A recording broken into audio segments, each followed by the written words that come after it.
नमस्कार दोस्तों, labour law adviser channel के नए साल के इस नए एपिसोड में आपका स्वागत है। आप सभी को लेबर लॉ एडवाइजर टीम की तरफ से नव वर्ष की ढेरों शुभकामनाएं। पिछले कुछ दिनों से ढेर सारी मीडिया रिपोर्ट्स आ रही है और कई जगह इन्फोर्समेंट ऑफिसर्स जो होते हैं पीएफ के, वो इस बात को लागू भी करवा रहे हैं कि जो पीएफ एक्ट है वो अब 10 एम्प्लॉइज के ऊपर लागू हो चुका है। पहले ये होता था कि जब भी कोई कंपनी 20 या उससे अधिक एम्प्लॉय का थ्रेशोल्ड पास कर लेती थी तो वो कंपल्सरी पीएफ एक्ट के अंतर्गत कवर होने के लिए बाध्य होती थी। हो सकता है आप चाहे वॉलंटरी कवरेज उससे कम में भी करा सकते हो, लेकिन 20 के नीचे कंपल्सरी रजिस्ट्रेशन नहीं होता था प्रोविडेंट फंड का। लेकिन एक सर्कुलर आया और उसके बाद ढेर सारा कंफ्यूजन हुआ, बहुत सारी मीडिया रिपोर्ट्स आई और फाइनली 1 जनवरी 2020 से पीएफ एक्ट 10 एम्प्लॉइज पर लागू हो गया। क्या ये बात सच है? आइए जानते हैं इस एपिसोड में और जानते हैं वो सर्कुलर और आखिर उसमें ऐसा क्या लिखा है जिसके कारण ये इतना बड़ा रायता फैला है।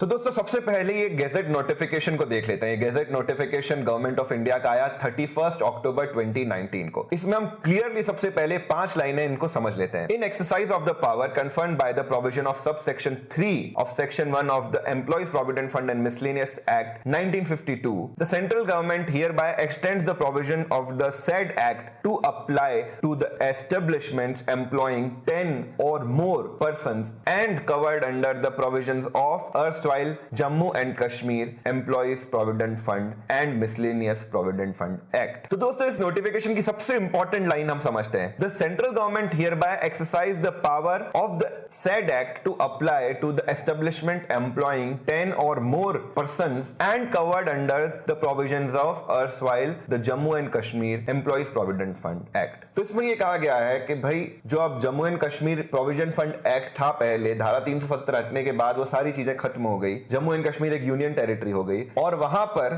जो अब प्रोविडेंट फंड एक्ट है जो पूरे देश पर लागू है वही लागू हो जाएगा। साथ ही साथ इसमें जो पहली इंटरेस्टिंग लाइन ये बोली कि 10 एंड मोर एम्प्लॉई, इसने पूरा के पूरा कंफ्यूजन क्रिएट कर दिया। उसके बाद कई सारे मीडिया हाउसेस ने अपने सूत्रों के हिसाब से कहा कि हाँ भाई अब 1 जनवरी 2020 से ये पूरे देश में लागू हो रहा है प्रोविडेंट फंड एक्ट। कई सारे इन्फोर्समेंट ऑफिसर्स एम्प्लॉयर्स को परेशान भी करने लगे कि भाई 10 से लागू हो चुका है, आपके 10 से ज्यादा हो चुके हैं, पीएफ में कवरेज करवाइए। फाइनली रायता इतना फैला कि 31 दिसंबर 2019 को इस पिछले साल के आखिरी दिन लेबर मिनिस्ट्री को एक न्यूज निकालनी पड़ी अपने प्रेस ब्यूरो में और उन्होंने ये कहा, ministry of labour and employment denies the media reports published in some newspapers today that the applicability threshold has been brought down from present establishment with 20 or more employees to 10 or more employees for the purpose of application of Employee Provident Fund and Miscellaneous Act 1952. The report says that the new rules of Employee Provident Fund will apply from 1st January 2020